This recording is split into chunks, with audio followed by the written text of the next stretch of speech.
Get it up here. Okay, here we go. So first off, let's just look at these safeties, man. These safeties play really, really deep. Let me start back up. There's a safety off the screen already. And so they run a switch release out here. They got man coverage up. Usually when you see this kind of action down on the bottom where there's a guy, there's kind of a tight look with two receivers and one guy's up, that usually means they're running some sort of man. So they run kind of a pick here and end up beating the man coverage. And the safety's so far out. I mean, he's not even on the screen until right now. And so, you got to drop it in the bucket, but CJ can, of course. Now, I'm going to show you just repetitive, really deep safety looks, linebackers getting sucked up, being aggressive to the football, and middle of the field, wide ass open if you can turn and make quick throws. But you got to have trust. You got to have arm strength. You got to have, these are skill throws. The guys have to throw on time. The significance of that statement is probably your backup quarterback who has done a lot of things really well. Are we going to ask him to make tight window throws under pressure? We see here one, easy for me to say right here. Same idea here. There's chaos on both sides. So they like to bring the weak side linebacker, that play side linebacker so we're talking about to the passing strike now, really has to put himself in a situation where he's not wrong. And unfortunately, when you run like a bunch or a trips look over here, you really can't be right. And so they just run the glance on the outside. He's got to follow the shallow cross. Because we're playing off so much at the corner and the safety position, these guys can catch passes off of the play action or the quick looks without really having to get into some action. Okay. Another interesting thing here. So you see the linebacker and kind of safety second level depth versus what the linebacker second level depth versus what you see at the safeties in the white, and then the corner by himself over here. So they're just going to run motion across, and they're going to run that out to hold that corner up on the top side. And again, these linebackers just aren't in any position to make a play. And so this glance look is wide ass open, because if you can throw darts and not sailing balls down here, you're going to make a lot of plays. We saw this with Kittle against San Francisco last year, actually, even in the loss of Minnesota. This is possible because the safeties do like to play deep. They want to jump stuff, but it's not like, these quarterbacks have arm strength, man. Like, I think either one of our guys will be able to complete these passes. It's just, do you get enough looks? So they've got two backs in the backfield. I just talked right through my point. So again, there's so much space in the Minnesota secondary because they play so deep. So the distance right here, they're showing like a lurker or a robber look. I can't see the passing strength with the safety in the middle, but he's going to back away. They're going to go to it too high. And again, the middle of the field is just wide ass open. If you sit down in the zone, you see this all day from these guys. The problem is with pressure, with different, with the issues that, Texans in particular at Minnesota had, let's see, they had 17 negative yardage plays. I think they had 9 penalties. It was just, it was a horror show. So, part of that, I think, is just where they're playing. And part of that is that this is a very good defensive team. Now, here's where I think kind of the trouble comes in. You start here. And this just looks like a 4-man front, but they're going to bring somebody off the left edge. It's Harrison Smith. I think you can see him. You see the squared up stance by the nose tackle in the A gap between the left guard and the center. Now that stance tells you that he's playing off. Now the left guard didn't take a good first step. They're reading this. He adjusts his stance, and he does this a lot during the game based on the call that he hears. Veteran player, listen, starts with an R going to the right, starts with an L going to the left. Not rocket science. I'm not very smart.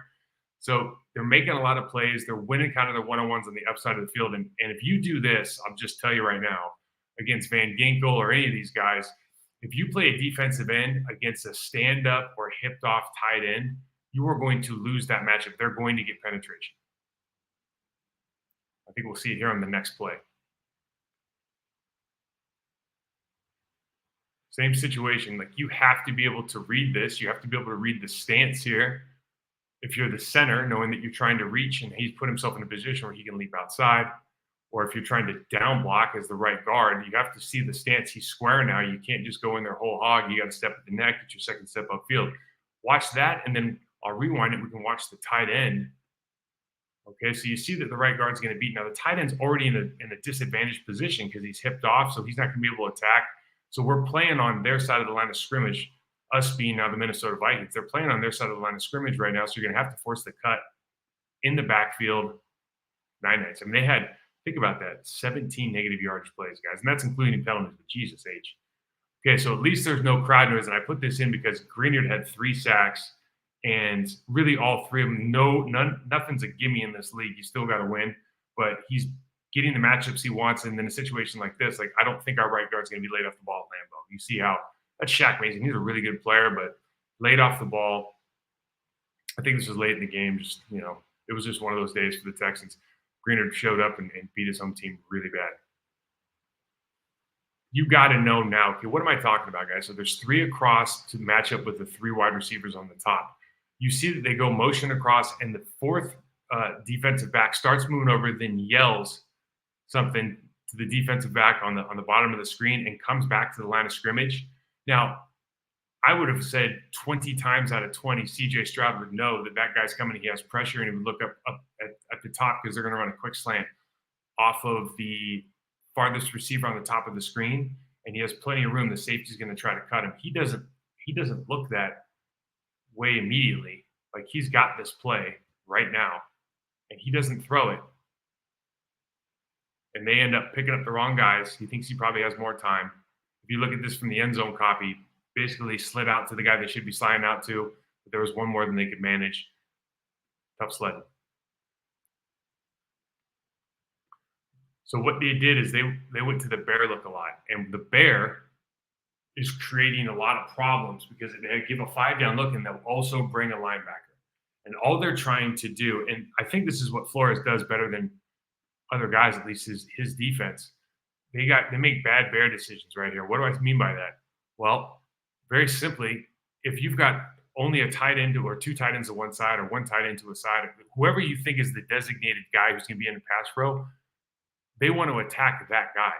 Like, in other words, they want to go away from the slide. And they're guessing probably, but I think they're doing a lot of this at the line of scrimmage and making decisions based on calls because you see linebackers and safeties switch responsibilities here. And that is making it very difficult because these tight, like Jonathan Greenard's a good player in this league, man. Like he just got paid for a reason. And this dude, there's no way this tight end's blocking him. So he gets a holding call right here. So another negative play, even though it's a great, that looked like it was going to be a good play for the Houston Texans. Now we look over on the other side. We've got 2 tight ends over there. So if you have 2 tight ends traditionally, what do? You slide away from the 2 tight ends, right? You send to the back of that side, and you essentially send your tight ends and your back out. It's like we used to call it K4, K5 protection. So you slide this full 5-man slide, and then you keep the back and the tight end on the same side. They gotta cut. One cuts, one butts up, or one butts up, one cuts, whatever it is, right? Look what happens to the tight end. Greener just runs right over. You got to communicate this early because I think, excuse what I meant to say over there was, I think they're communicating this on the field. They see that 2 tight end look, and they're going, all right, they're probably going K4 here. We want to bring the defensive end or the outside rush to the tight end side. He just gets completely run over, sack, out of field goal range, problems. Now we go 3 to the side. I said, sometimes you're trying to isolate somebody in the crowd. And, not to pick on the left guard here, but he has a flat set, and you have a flat set and they're running a bunch of games and everybody else is kind of set normal on the line. You put yourself on a different level as everybody else. You can't pass anything off. And especially if you're playing that guard, the most important thing you can be here is the guy who can switch off this game because you got to punch off your guy,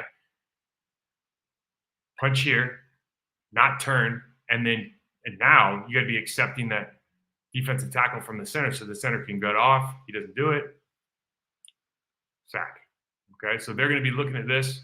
It's been effective. If they see that we short set or we see that we're on different levels of 3-man games, any of that stuff, I'm thinking maybe on our right side, maybe on our left. I think Jenkins knows more than well to do this. Then they're going to try to take advantage. Now, this is another thing.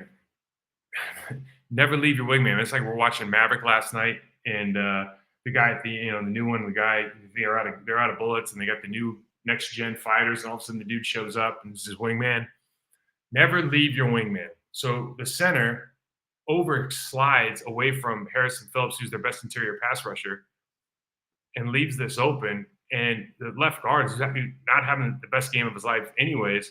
Look how far over Scruggs is. Now we just can't afford to do things like this because now you get yourself in a situation. The quarterback's running this for his life. He's going to get hurt. He's too valuable a player.